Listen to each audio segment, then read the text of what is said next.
তরুণ প্রজন্মকে আরশোলা কটূক্তি। দিল্লির রাজপথ কাঁপানো প্রতিবাদী দল সিজেপির আসল ইতিহাস কি আপনার জানা আছে? নমস্কার, টাইমস নাও খবরে আপনাদের সঙ্গে আমি সৌগত। নামটা শুনে হয়তো প্রথমে অনেকেরই ভুরু কুঁচকে গিয়েছিল যে রাজনৈতিক দলের নাম আবার কখনো ককরোচ বা আরশোলা হয় নাকি।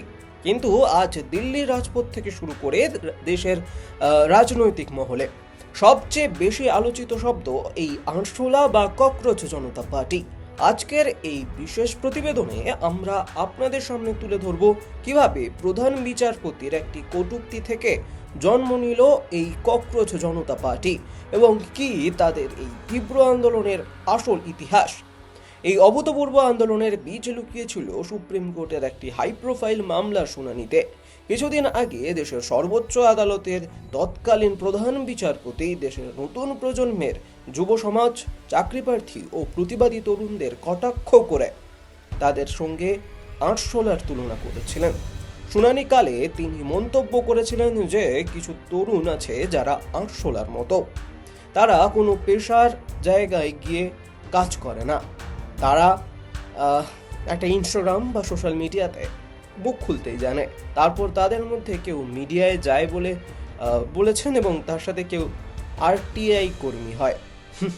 প্রধান বিচারপতির এই মন্তব্যের পরই সোশ্যাল মিডিয়া থেকে শুরু করে দেশের তরুণ প্রজন্মের মধ্যে ক্ষোভের আগুন দাবানলের মতো ছড়িয়ে পড়ে। কিন্তু অপমান গায়ে মেখে বসে না থেকে দেশের ক্ষুব্ধ চাকরিপ্রার্থী ও তরুণ তরুণী এই অপমানকে উল্টে তাদের শক্তির প্রতীক করে তোলে। তারা নিজেদের গর্বের সঙ্গে আরশোলা বা ককরোচ হিসেবে পরিচয় দিতে শুরু করেন এবং ঐক্যবদ্ধ হন। আর ঠিক সেখান থেকেই জন্ম নেয় এক নতুন ও আক্রমণাত্মক প্রতীকী প্রতিবাদী রাজনৈতিক দল ককরোচ জনতা পার্টি বা সংক্ষেপে সিজেপি। বর্তমানে এই তরুণদের আন্দোলন দমনে দিল্লি পুলিশ কারেন্ট লাগানো ব্যারিকেড, কঠোর লাঠিচার্জ, জলকামান ও টিয়ার গ্যাসের মতো নজিরবিহীন পদক্ষেপ নিতে বাধ্য হয়েছে। দিল্লির রাজপথ কাঁপানো এই তরুণ প্রজন্মের সংগঠনের লড়াই কেবল প্রতীকী প্রতিবাদে সীমাবদ্ধ নয়, তাদের দাবি অত্যন্ত স্পষ্ট ও সুনির্দিষ্ট। প্রতিযোগিতামূলক পরীক্ষার প্রশ্নপত্র ফাঁস চিরতরে বন্ধ করতে সরকারকে অবিলম্বে দেশের সবচেয়ে কঠোর আইন আনতে হবে, এটাই তাদের দাবি। দেশের প্রতিটি সরকারি চাকরির নিয়োগ প্রক্রিয়ায় দুর্নীতির অবসান ঘটিয়ে সম্পূর্ণ স্বচ্ছতা বজায় রাখতে হবে এবং সাম্প্রতিক নিট প্রশ্নপত্র কাণ্ডের নৈতিক দায় স্বীকার করে কেন্দ্রীয় শিক্ষামন্ত্রী ধর্মেন্দ্র প্রধানকে অবিলম্বে পদত্যাগ করতে হবে। তরুণ প্রজন্মের এই স্বতঃস্ফূর্ত ও প্রতিবাদী লড়াইয়ের সঙ্গে একাত্মতা ঘোষণা করে প্রখ্যাত পরিবেশকর্মী ও সমাজকর্মী সোনাম ওয়াংচুক সরাসরি আমরণ অনশনে বসেছিলেন।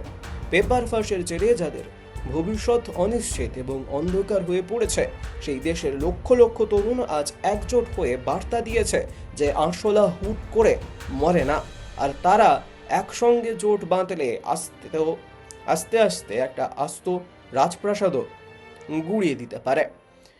জাতীয় রাজনীতি ও ছাত্র সমাজের এই মুহূর্তের সবচেয়ে বড় আপডেট সবার আগে পেতে চোখ রাখুন টাইমস নাও খবরের পর্দায়।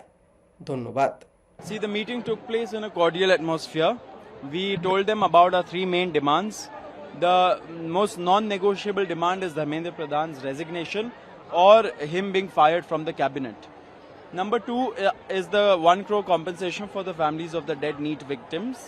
And number three is that the FIRs that have been filed, 11 as per our last count, those FIRs have to be withdrawn and a sovereign guarantee has to come from the government that they won't proceed against any peaceful protesters or organizers in the future.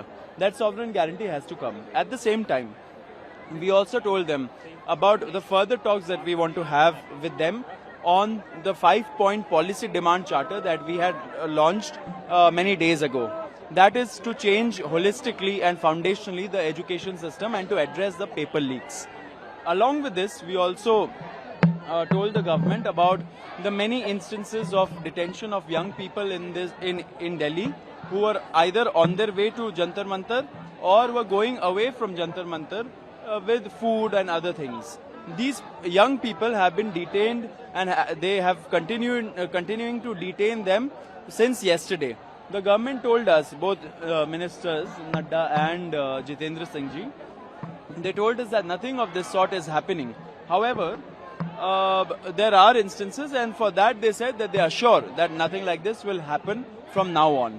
So going back to our main demands, point number 2 and point number 3, the compensation and the FIR withdrawal and sovereign guarantee, the government is in principle okay with it and they are positive about this. What about Mr. Pradhan? About Dr. Pradhan, now of course, I mean, we spoke with them. We told them that this is non-negotiable. It's not about the CJP or Sonamji or any one individual. This movement is about accountability. That is what people have most resonated with. And the entire country, wherever these protests are happening, they have a single point demand that Dharmendra Pradhan has to accept accountability and resign or be fired from the cabinet. There is no way that this can be negotiated over. We have told the government has told us that they will talk to their top leadership and they will get back to us tomorrow at 3:30. We have also told them that if tomorrow we don't see any movement towards a resolution, then either tomorrow or day after we'll be giving a nationwide bigger call than 20th July for us to be able to address this issue and continue with the protest. सरकार से आज बातचीत हमारी हुई 2 घंटे की बातचीत थी, काफ़ी क्रिस्प टू द पॉइंट बातचीत थी। हमने सरकार को बहुत साफ शब्दों में पहले भी कहा था कि हमें अब हवाबाजी नहीं चाहिए, अब कॉन्क्रीट बात करिए।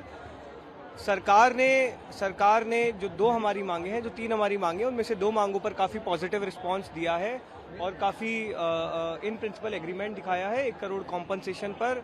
और जो लीगल केसेस की जो हमने बात की थी, ना सिर्फ जो अभी FIRs हुई है बल्कि एक सोवरेन गारंटी हमें दी जाए ताकि जो भी प्रोटेस्टर्स हैं यहाँ पे उन पे फ्यूचर में भी कोई FIR या लीगल केस ना हो। कॉम्पनसेशन और ये लीगल केसेस पे सरकार की तरफ से काफ़ी पॉजिटिव रिस्पांस है, उन्होंने इन प्रिंसिपल एग्रीमेंट भी किया है और हमें उम्मीद है कि जल्दी एक रिटर्न एग्रीमेंट भी हमें इस बाबत मिल जाएगा।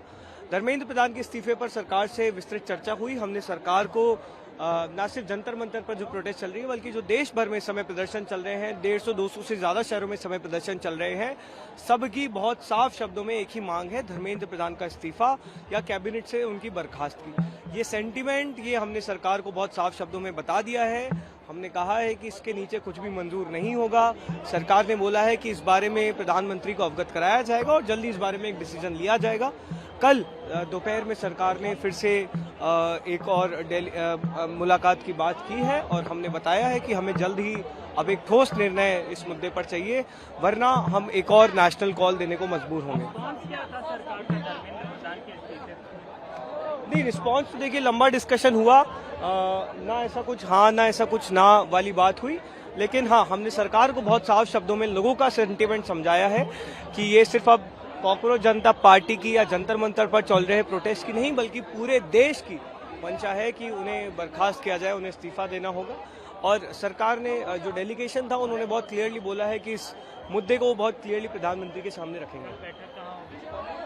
वो जगह जो भी होगी वो हम आपको बता देंगे।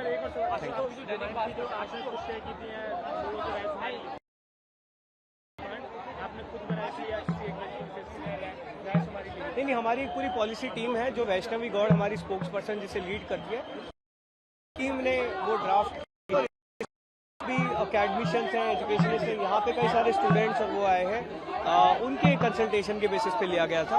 एक बार जब ये प्रोटेस्ट समाप्त होती है तो हम एक और ज़्यादा ब्रॉडर कंसल्टेशन करना चाहते हैं जहाँ पे युवाओं के जो ब्रॉडर मुद्दे हैं उन पे हम डिस्कशन करेंगे।